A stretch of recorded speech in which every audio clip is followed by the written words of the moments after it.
This is the Computer Museum in Boston. There's no other place quite like it in the world. It's to computer buffs what the Hall of Fame in Cooperstown is to baseball fans. The whole history of computers is inside here. But today the Computer Museum is doing something special. They're putting on the first ever Computer Bowl with a team of top computer celebrities from the Silicon Valley taking on a group of computer experts from the Route 128 area here in Boston to see who knows more about computers. Today, part one of the first ever Computer Bowl, the East against the West, on this special edition of the Computer Chronicles.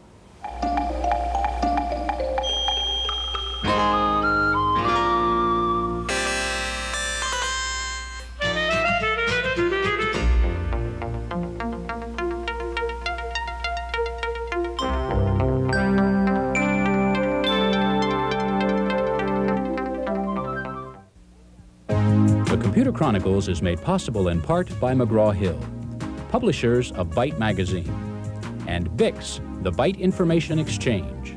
In print and online, Byte and Bix serve computer professionals worldwide with detailed information on new hardware, software, and technologies. Welcome to the Computer Chronicles. I'm Stewart Cheifet, and with me this week is Esther Dyson. Esther, we're here in the auditorium of the Boston World Trade Center for the Computer Bowl to see how much you guys really do know about computers here as your East Coast team takes on David Bunnell's West Coast team. The point of the Computer Bowl is really to raise money here for a Junior Bowl series of programs to help teach high school kids about computers. October happens to be, appropriately enough, Computer Learning Month. I was wondering how you think we're doing in this country at the high school level to teach our students about computers. Well, I think this is a sign we still need to do more, but it's starting to happen. Computers are turning up in schools. Teachers are learning how to use them. Students are understanding they need them not just to study about computers, but to use computers. They're going to use them in college. They're going to use them in their jobs and maybe even at home. And things like this are helping, I think, to raise some of the enthusiasm that we need. Esther, good luck to you and your East Coast team. We're ready to start the Computer Bowl Part 1 in just a moment, so stay with us.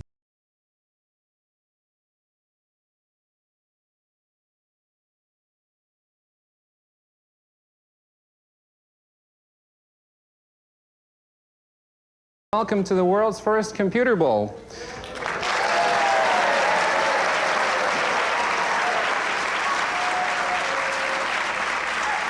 Thank you. My name is Chris Morgan, and you know, there's always been a friendly rivalry of sorts, sometimes not so friendly, between the computer people on the East Coast and the ones on the West Coast. But which group really has the sharpest computer experts? We'll try to answer that question today as we pit the East Coast against the West Coast in a high-tech showdown for the title of Computer Masters of the Universe.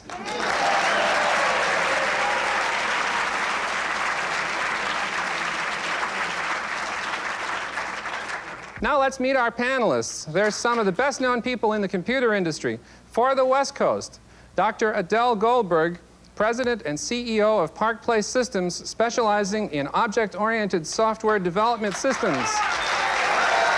Next, we have Bill Joy, co-founder of Sun Microsystems, a Silicon Valley company making desktop workstations. Next, Casey Powell, President and CEO of Sequent Computers Incorporated, makers of multiprocessor mini-computers. Then we have Alan Michaels, Chairman and CEO of Ardent Computer Company, developers and manufacturers of graphics supercomputers. Our captain for the West Coast team is David Bunnell, Chairman and CEO, PCW Communications, publishers of PC World, Mac World, and other computer periodicals. And now the East Coast team, beginning with Esther Dyson, software expert and editor-publisher of the computer newsletter Release 1.0. Next, Mitchell Kapor, Chairman of On Technology and founder of Lotus Development Corporation. David Hathaway, partner of Venrock Associates, a venture capital firm best known for their investments in Apple Computer and Intel. Bill Poduska, Chairman and CEO of Stellar Computer, developers of graphics super workstations for engineers and scientists. And our team captain for the East Coast is Dick Schaefer, editor-publisher of the Technologic Computer Letter and former technology columnist for the Wall Street Journal.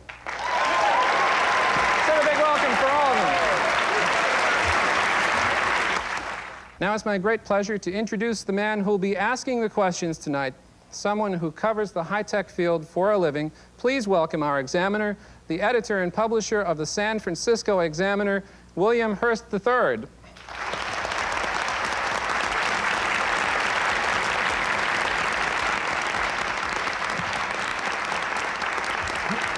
you ready, Chris? I'm ready, Will. Let's start right in. First, a little microcomputer history. Dick Heiser opened the world's first microcomputer store in West Los Angeles in 1975. For 10 points, was it called Computerland, the Itty Bitty Computer Company, or the Computer Store? West Coast, Bunnell. The Computer Store. Yes. All right. Okay, that's 10-0 for the West Side. 10-point question. Who wrote the first book about personal computers in 1974? West Coast, Joy. Ted Hoff.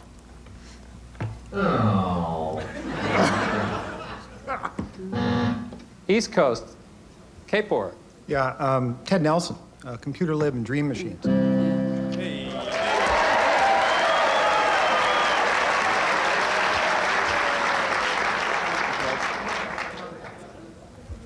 This is a 10-point question. How long would it take to send the Encyclopedia Britannica over a 2 gigabit fiber optic cable? Would it be 2 seconds, 2 minutes, or 20 minutes? East Coast, Kapor. 2 seconds. All right, this is a toss-up question. For 10 points, the letters in most software languages form acronyms. Which of the following 2 language names is not an acronym? Fortran or Ada? West Coast, Joy. Ada.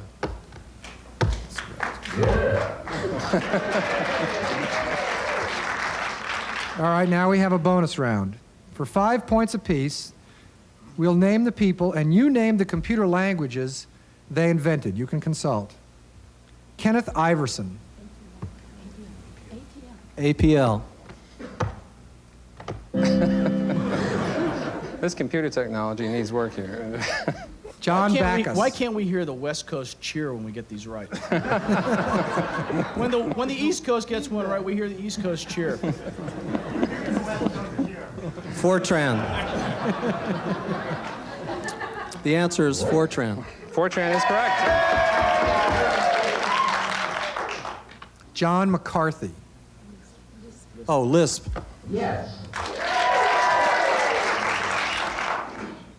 Nicholas Wirth. Pascal. All right, this is an individual question. Either side may answer. What high-tech company determined whether the 18.5-minute gap in the Nixon tape was deliberate? East Coast, Kapor. Bolt, Beranek, and Newman.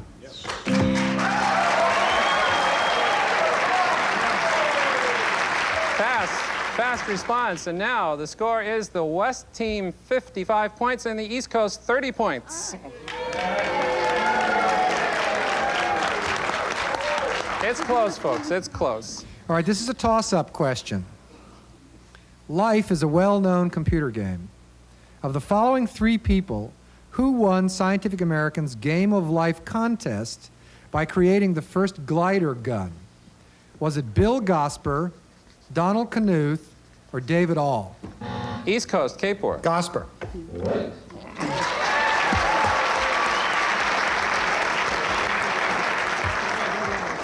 Okay, we're in the bonus round.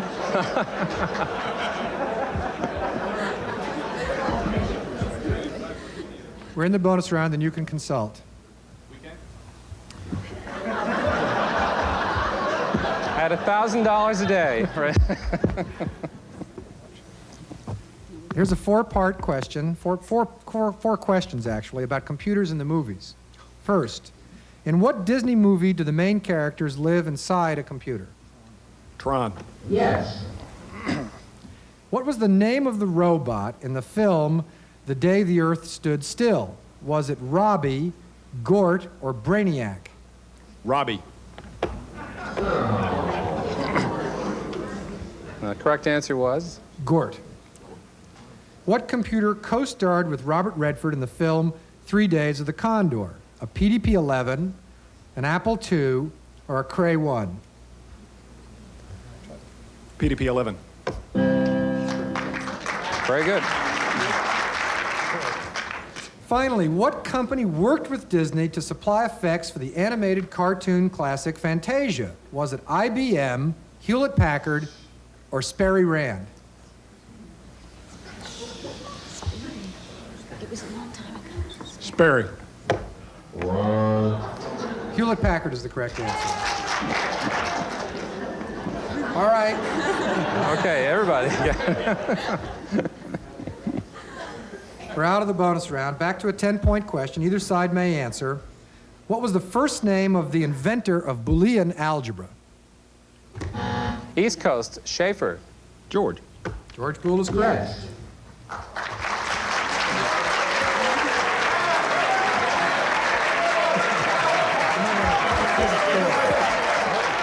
Okay, it's the East Coast 60, the West Coast 55.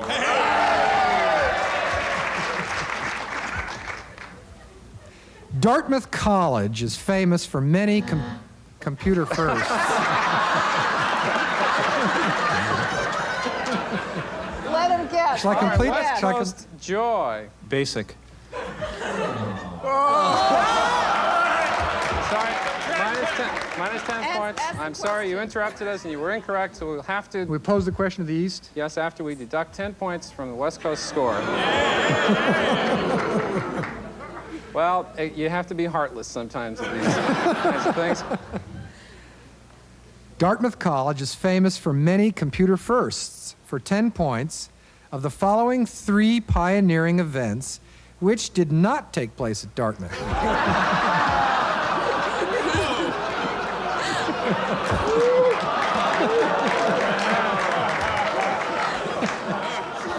A classic East Coast question. And here are the 3. The first remote computer link-up, the first AI workshop, or the first color video terminal? East Coast, Kapor. First color video terminal. Okay, we'll stop just for a second now to tell you that the score is the East Coast 70, the West Coast 45.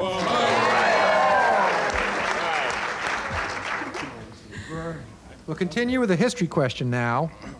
Many people believe that ENIAC was the first electronic digital computer, but a recent article in Scientific American claims this honor should really go to another computer pioneer. For 10 points, is this person Stibbits, Atanasov? East Coast, Kapor. Atanasov. That's correct. Yes. Zeus. I'm using... Very good.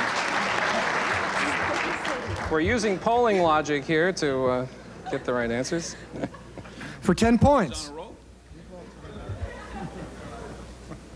The word modem is formed from what 2 words? East Coast, Kapor. Modulator, demodulator.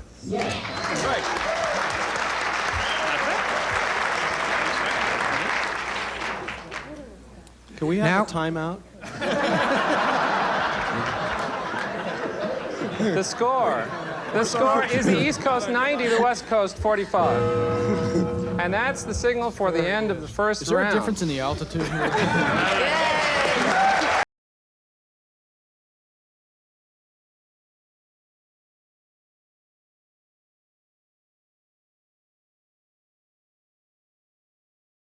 To start round 2 of this battle of computer wits, and right now the East Coast team is ahead. Let's go back to our examiner, Will Hurst, and our MC, Chris Morgan. All right, let's go on now to round 2. Will? All right, for 10 points, what was the first home computer to sell 1 million units? Was it the Apple II, the East Coast, Kapor. Apple II. I'm sorry, we'll have to deduct 10 points from the East Coast score and repeat the entire question for the West Coast. For 10 points, what was the first home computer to sell 1 million units? Was it the Apple II, the Commodore VIC-20, or the TRS-80? West Coast, VIC Bunnell. 20. Commodore VIC 20? That's correct.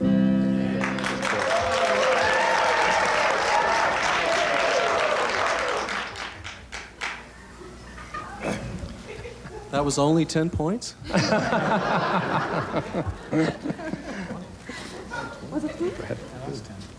The Pizza Time restaurant chain was started by Atari founder Nolan Bushnell. West Coast, Powell.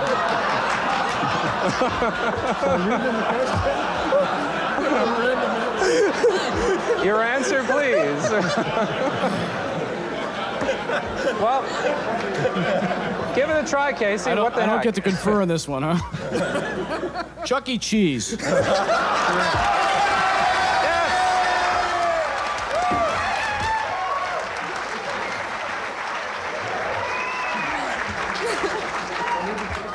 Good guess. Just so you'll know, Casey, the question was, Yeah. for 10 points, what was the name of Pizza Time's mouse robot? Thank you very much. My children will be pleased to hear I got that right. Now we have a regular 10-point question. Either side may answer. For 10 points, is Rocky's Boots a program to teach children logic, a walking robot, or a PC bootstrap program? East Coast, Dyson. Teach children logic. Yes, that's correct.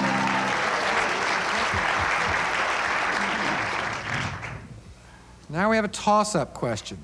I have a portable gadget here to show you as part of this question. Portable. Okay, go ahead, Will. During World War II, the Allies used computers to decode secret messages written by the Nazis on machines like this. For 10 points, was this machine called the Ultra, the Ace, or the... West Coast, Joy. The Enigma.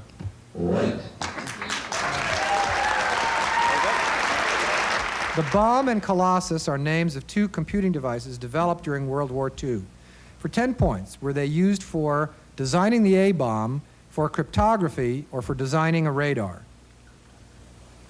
Talk it over. Cryptography.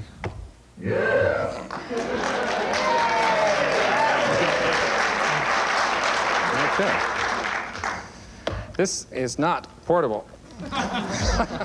It weighs about 70 pounds. Let me just tuck it under here, and we'll continue.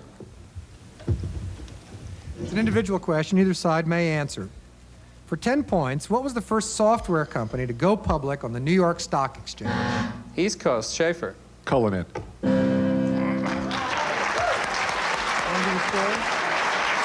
Yes. Okay, it's close. It's the East Coast 100, the West Coast 95.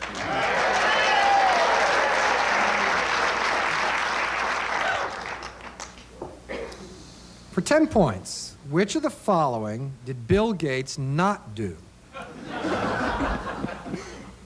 A, drop out of Harvard. B, program the PDP-10. Or C, have a 1,000-person 25th birthday party. East Coast, Kapor. Have a 1,000-person 25th birthday party? Correct.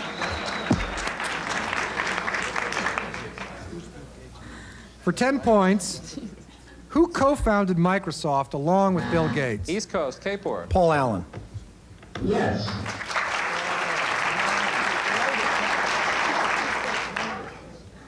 For 10 points, are computers mentioned anywhere in George Orwell's 1984? East Coast, Kapor. No.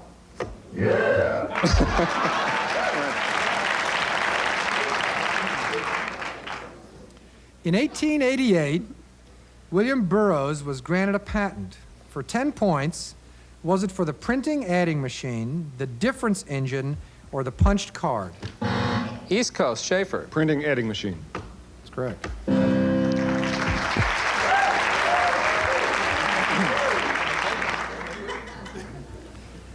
For 10 points, how far can electricity travel in a nanosecond? West Coast, Powell. 1 foot. We have a Theoretically, slightly or 3/4 different. of a foot through physical medium. We have a slightly different answer. Did you say 3/4 of a foot? 3/4 of a foot through physical medium, 1 foot theoretical. All right, averaging those two answers. We'll talk to the judges, and the judge says, yes, we'll give it to you.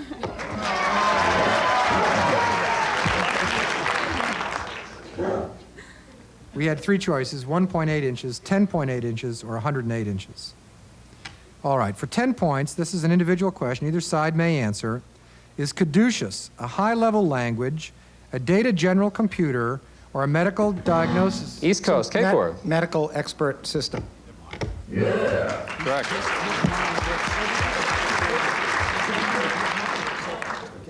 Now, there's a bonus round coming up about famous computer books. But first, this 10-point toss-up question that gets you into the bonus round. What book about computers won the Pulitzer Prize? East Coast, Hathaway. Soul of New Machine.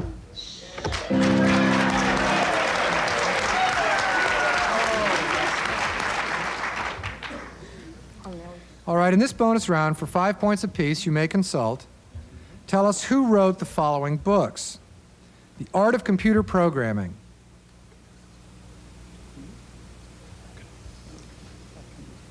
Donald Knuth.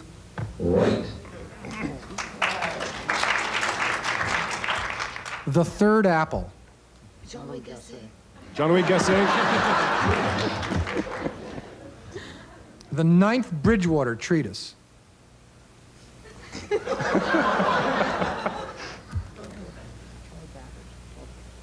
May we have your answer, please? Knight and Bridgewater.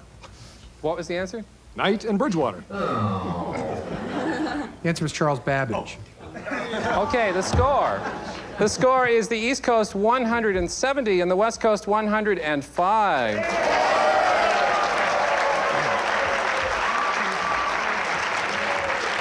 going to have to get on the stick, West Coast. That's okay. All right, let's move along. For 10 points, either side may answer. A rectifier changes AC current to DC. What does an inverter do? East Coast, Poduska. An inverter converts DC to AC. Hey.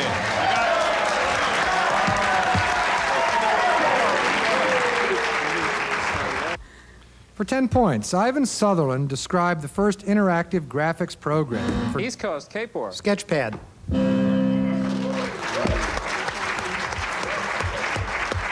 Telephone call in the lobby for Mitch Kapor.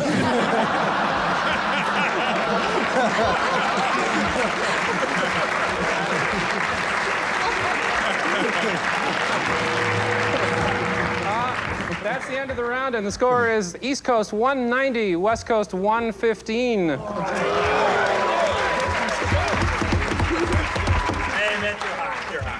That's the first half of the Computer Bowl, and at halftime, the East Coast has the lead. We'll have the final rounds of the Computer Bowl. Be sure to join us right here next week on the Computer Chronicles.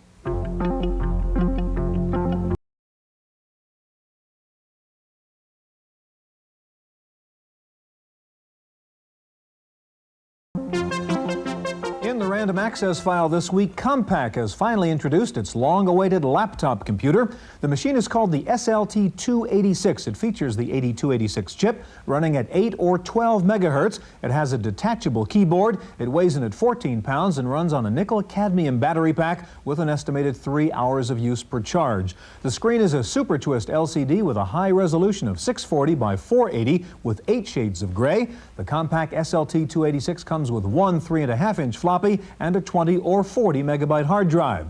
The price begins at $5,400. Compaq said it did not plan to bring out a 386 laptop until it could solve the problem of battery power. Existing 386 laptops only get about 1 hour of use per battery charge. Meanwhile, elsewhere on the laptop front, Grid unveiled its new 386 laptop. It comes with 2 IBM-type expansion slots, base price $7,500. Sharp introduced a 286 laptop with VGA emulation and 16 levels of gray, price $5,600. And in Tokyo, the Seiko Epson company said it'll be coming out next year with the first color laptop featuring a screen that can display 4,000 colors. Seiko said the price will be $7,800. It will use the 286 chip. The reviews are slowly coming in on Steve Jobs' next computer, and they are mixed. In general, praise for a nice packaging of existing hardware technology, an excellent user interface for Unix, but concerns about the small potential market and whether or not there will be enough software support. Another concern was the lack of a traditional disk drive, forcing developers to offer software on an expensive optical disk or via the Ethernet port. However, the next deal with IBM for use of the Next Step interface on IBM's Unix machines may motivate programmers to write for the next computer. The big question for most observers was, will the next be another Macintosh or another Lisa? Everex has introduced the most powerful PC ever using the new Intel 8386SX chip. It's called the Step 386IS, and it clocks in at 3.2 MIPS compared to 2.5 MIPS for the new Compaq Desk Pro 386. The Everex machine is priced at $3,300 compared to $3,800 for the Compaq. The Nixdorf Computer Company says it has developed a new computerized voting machine that represents the first new technology in voting machines since the machine was invented 100 years ago by Thomas Edison. The Nixdorf voting machine is a touch-screen terminal much like your bank's ATM machine. There are no punched cards, no printed ballots, and the voting machine can easily display information in any language. The Nixdorf voting machine also features pictures of the candidates on the CRT and the ability to easily enter write-in candidates. Finally, a team of computer researchers has set a record for factoring the largest number ever, a 100-digit number, and they did it without using a supercomputer. It took them a month, and they used some 400 regular computers to do the job. The 100-digit number was broken down into two prime factors, one 41 digits long and the other 60 digits long, and there actually may be some practical value in all this, since government cryptographers use supposedly unfactorable large prime numbers in developing code systems. That's it for this week's Chronicles. We'll see you next time. The Computer Chronicles is made possible in part by McGraw-Hill, publishers of Byte magazine, and Bix, the Byte Information Exchange. In print and online, Byte and Bix serve computer professionals worldwide with detailed information on new hardware, software, and technologies. For a transcript of this week's Computer Chronicles, send $4 to PTV Publications, Post Office Box 701, Kent, Ohio 44240. Please indicate program date.